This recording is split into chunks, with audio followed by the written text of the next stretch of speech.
राजस्थान विधानसभा के बाहर कांग्रेस जो है वोट चोरी के नारे लगाते हुए सदन के अंदर गई और सदन में भी हंगामा मचाया।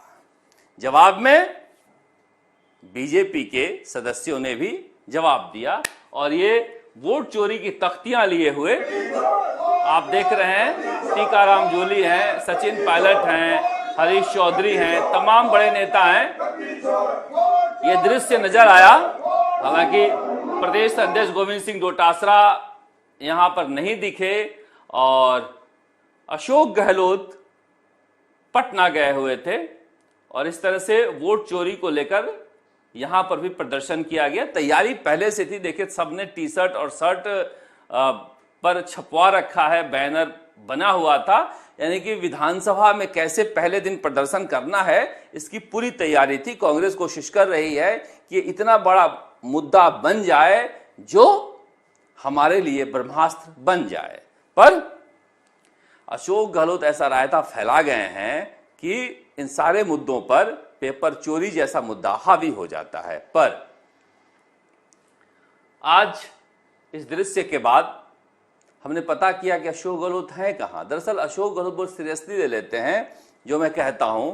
उन्हें राहुल गांधी की यात्रा से दूर रखा गया था, लिहाजा अपने दो साथियों, 3-4 साथियों धर्मेंद्र राठौर, पवन गोदारा को लेकर पहुंच गए पटना एयरपोर्ट पर। पटना एयरपोर्ट पर खड़े हो गए राहुल गांधी का स्वागत करने के लिए। राहुल गांधी का स्वागत कर लिए, फोटो खिंचवा लिए। धर्मेंद्र राठौर, पवन गोदारा, अशोक गहलोत। फोटो खिंचवाने के बाद चूंकि यात्रा में एक नियम है कि कौन शामिल होगा, कौन शामिल नहीं होगा, राहुल गांधी के साथ कौन रहेगा, कौन नहीं रहेगा, लिहाजा राहुल गांधी की यात्रा से दूर रखा गया।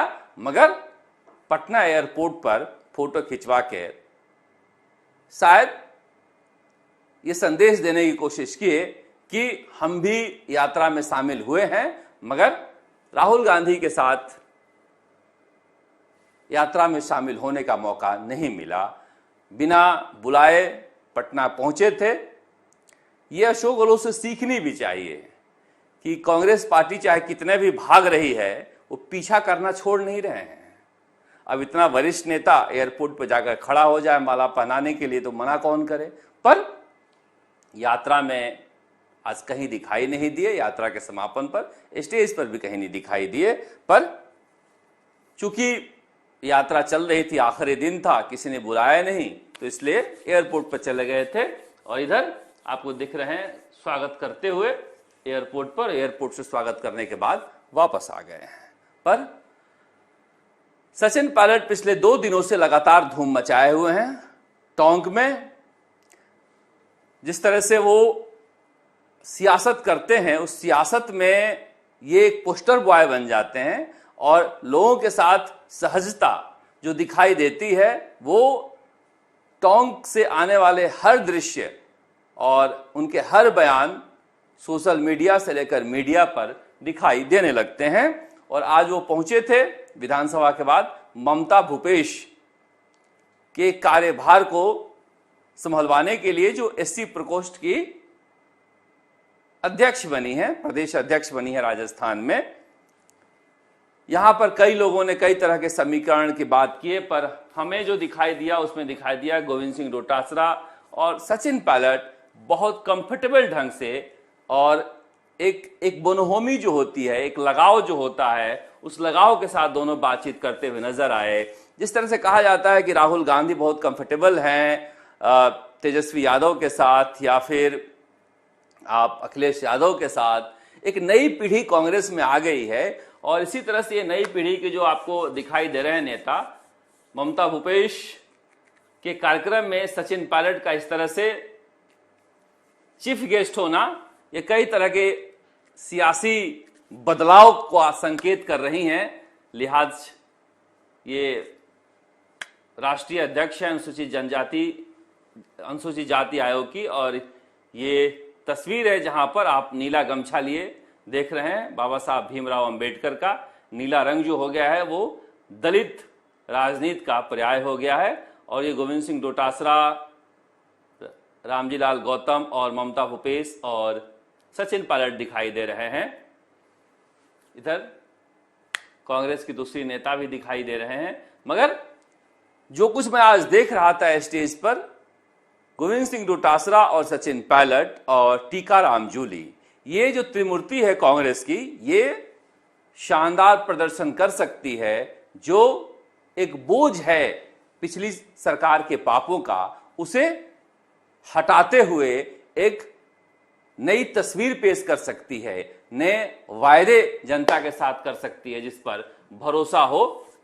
इन तस्वीरों में बहुत सारी चीजें आपको दिखाई देगी कि ऑर्डर किस तरह से है बैठने का या बात करने का, और गोविंद सिंह डोटासरा और सचिन पायलट के बीच लगातार जो गुफ्तगू हो रही थी, जिस तरह से हंस कर बातें कर रहे थे, ऐसा लग रहा था कि राजस्थान में अगर ये त्रिमूर्ति आगे बढ़े पार्टी को लेकर तो अच्छी सफलता हासिल की जा सकती है। पर अशोक गहलोत एक अलग राजनीति लेकर चलते हैं और लगातार कोशिश कर रहे हैं कि वो अपने इस अभियान में सफल हो जाएं कि कांग्रेस की मुख्य धारा में वापस आ जाएं।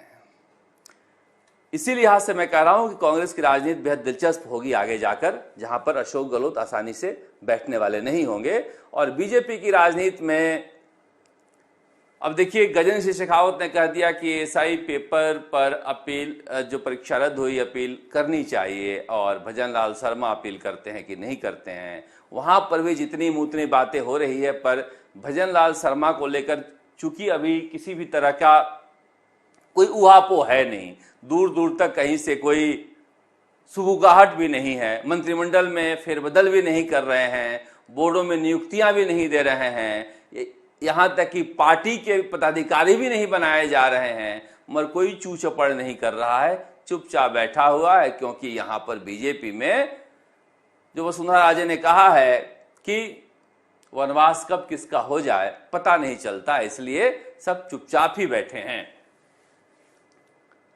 और ये दृश्य मैं आपको दिखा रहा था, इन दृश्यों की बातचीत हो रही है, जिस तरह से ये ठहाके लगा रहे थे दोनों। अब क्या बातें कर रहे थे पता नहीं, अब सियासी लोग हैं, सियासी बातें ही करेंगे। पर सचिन पायलट का जन्मदिन भी आ रहा है और 7 सितंबर को इस बार संवलिया सेठ मंदिर में जन्मदिन मनाया जाना है, जिसके पोस्टर बैनर अभी से जारी शुरू हो गए हैं सोशल मीडिया पर। और इधर हनुमान बेनीवाल और डॉक्टर किरोड़ीलाल मीणा, इन दोनों को अब नए मुद्दों की तलाश है भजन लाल शर्मा के खिलाफ। अब क्या नए मुद्दे हो सकते हैं, ये पोस्टर जो लगातार सोशल मीडिया पर चल रहा है सचिन पायलट के 7 सितंबर के जन्मदिन को लेकर। अभी सब इंस्पेक्टर भर्ती परीक्षा में सरकार अगर कुछ फैसला नहीं लेती है तो रद्द ही कहा जाएगा। और इस लिहाज से हनुमान बेनीवाल और डॉक्टर किरोड़ीलाल मीणा किस तरह से नए मुद्दे खोज कर लाते हैं, वो नए मुद्दे क्या होते हैं, इस पर हमारी नजर रहेगी।